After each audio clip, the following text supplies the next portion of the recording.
Hey, free-to-play gang, welcome back to another video. So there is one thing that no one has actually talked about thus far, which is the Evening Glimmer new event coming real soon. So let's take a look at the shops and the missions and, just the event in general. So over here we have the shop, and as you can see, the rewards are as usual, right? But there is one main difference, because as you can see here, there is a code room with phase 1 and phase 2, but there is also the control room with even more rewards as well. So what exactly is the control room? I will explain just a bit. So let's start off with the code room. There are two phases, right? So you already know why there are two phases here. This is the main storyline event. So for phase 1, there are 4 gold records, there is a shimmer record, 3 floor records, which I think seems a bit much, isn't it? Or is my mind just playing tricks on me? But anyway, so the usual stuff, and seems like there are more epic ability mons, right? I'm pretty sure they used to drop 2, but it seems like there is more. I should probably confirm this. But anyway, 1 reset stone and a bunch of other stuff, including your experiment as well. Now, as for phase 2, very typical, there's a legendary ability mon, there is the name card, there's another shimmer record, 4 more gold records, 3 more floor records, and of course the same few stuff. Basically just the same currency, and as you can see, yes, we will be using the system key over here. Now, as for the control room, we are using a different currency, and this is a separate one called the security chip. So it's a little bit different, and the way that you obtain this is entirely different as well. So in order for you to obtain the first currency, this comes from the missions, which is the same as the Yunchuan event. Basically during the event, every single 1 stamina consumed will give you 3 info. Oh my god, this is not an info, this is a system key. Anyway, it's kind of like the same, right? So you spend a number of system keys, you get a certain number of it back. You complete the story, you get some of it as well. So next, where can we get the second currency? You can do it via the Endless Invasion, which is also the reincarnation tower that we talked about in the past. But before you get into this one, right, because I just want to go through this real quick as well. Before we get into that, there is the main storyline event, and it looks something like this. So basically it's just story mode, story mode, story mode, and I can't really recall were there any fighting maps. I don't think there were, but I just cannot remember right now. But anyway, it's nothing innovative at all. It's just a typical story mode going from one node to one node to one node. That's about it. Alright, so now let's take a look at Endless Invasion and how we can obtain this currency, because as you can see, I have not even obtained any of it, which means that I have not actually attempted this at all.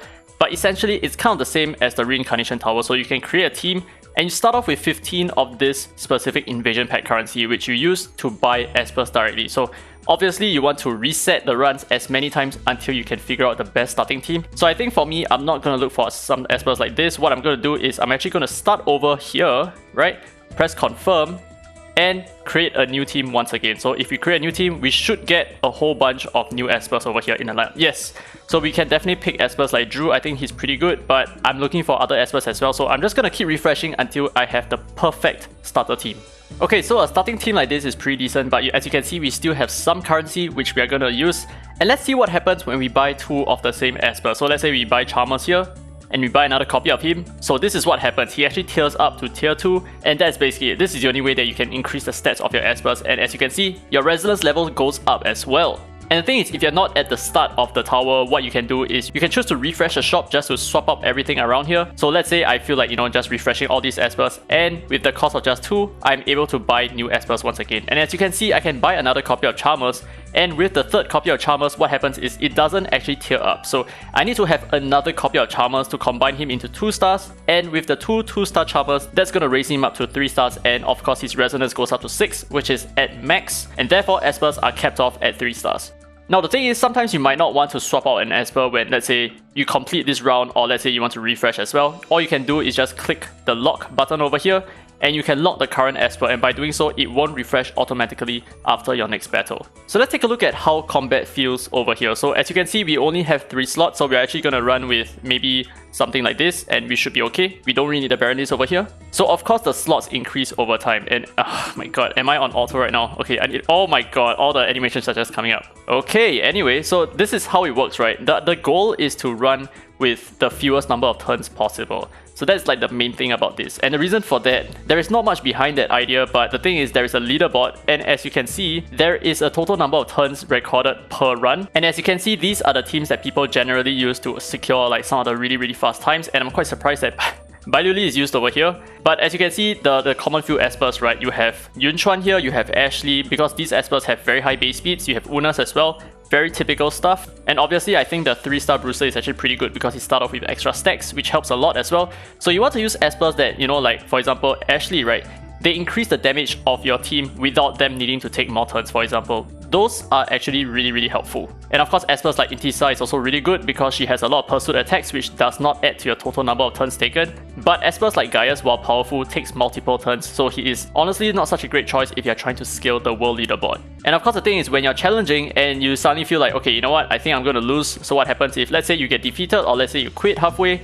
What happens is you actually still gain, right? You still gain some of these invasion packs, which is used to buy more Espers. But on the other hand, you do lose one of your challenger hearts. So as you can see at the top left, I now have 4 out of 5 hearts. So please ensure that you are fully aware of your HP bar over here. This is very important, especially if you want to ascend to floor 20. And as you can see over here, every time you lose, you can switch an enemy formation, which is like, I guess so. So we can actually have a free switch once. So we're going to click confirm and the lineup changes a little bit so that it gives us a new experience. So back then, the problem with the Reincarnation Tower is that there is no way that you can beat certain stages if you do not have the right Espers to tackle that stage. But now that once you lose a single HP bar, you can actually switch up your enemy formation, which is really good. I really like this a lot. So this actually gives all players an opportunity to scale the tower, to ascend it, and to just finally beat it as well by using RNG to your advantage. So there is a daily limitation of 8,000 right now, but the thing is the daily limitation actually increases every single day. So it increases from I think 2,000 to up to 14,000. So if let's say you join the event on a later date, you can still eventually clear the event in like a couple of days. So just pay attention to that. But of course, on top of that, there are other ways for you to obtain more of this currency. So number 1,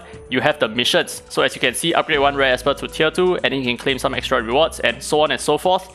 Using specific Espers as well, like for example using Gabrielle to clear floor 15, using Intisa to clear floor 15. By the way, these are some really good Espers, right? Gabrielle and Intisa, they both have pretty decent speeds, especially for Gabrielle. She has the fastest speed in the game right now. Now the next way that you can obtain rewards is via the rewards button over here, but this is actually very confusing, but I kind of figure out how this works. So the thing is, this actually shows you the cumulative rewards that you would obtain as you progress to a certain floor. So this was so puzzling to me. Like I couldn't figure out whether beating floor 1 got me 30 because yes, it does give me 30, but the thing is when I reach floor 3, it doesn't give me 90 per win.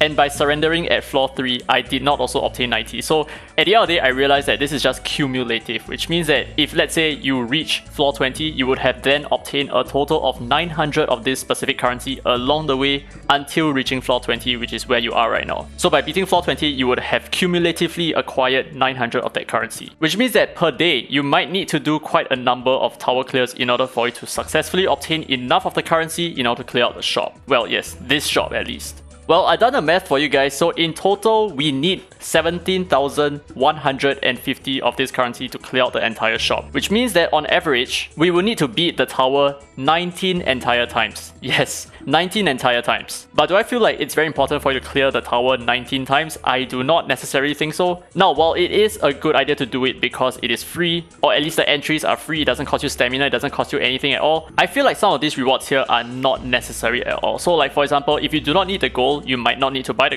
I mean, come on, most of you guys need the gold, but let's say you don't need the epic Starmon, you might not need to buy the epic Starmon. Same goes for the Abilimon as well, and the Experimon depending on how far you are into the game. So for me personally, I do not need either the gold nor the Experimon, so I think I'm okay. And I also don't need the epic Starmon as well, which is fine. So that means that I only need to clear the tower like just a couple of times, like maybe like 5 times, and this event is probably done for me. So anyway, that's it for the entire Evening Glimmer event. This is just basically the general run through of how it's gonna work. I feel like this is a pretty good event. It is very laid back, there is not much going on, which is okay. This gives me more opportunities to cover certain Espers, like for example, I can cover Intisa and cover her in different locations, cover her for different content as well, and hopefully I get some of the other new Espers that I can showcase as well, which is like, yeah, fun to see, right? Anyway, that's it for this video. Hope you guys enjoyed it. If you did, don't forget to leave a thumbs up. It really helps the channel, and subscribe for more Dislyte content. Now that's it, this has been Derry Free to Play, and as always, I will see you in the next video.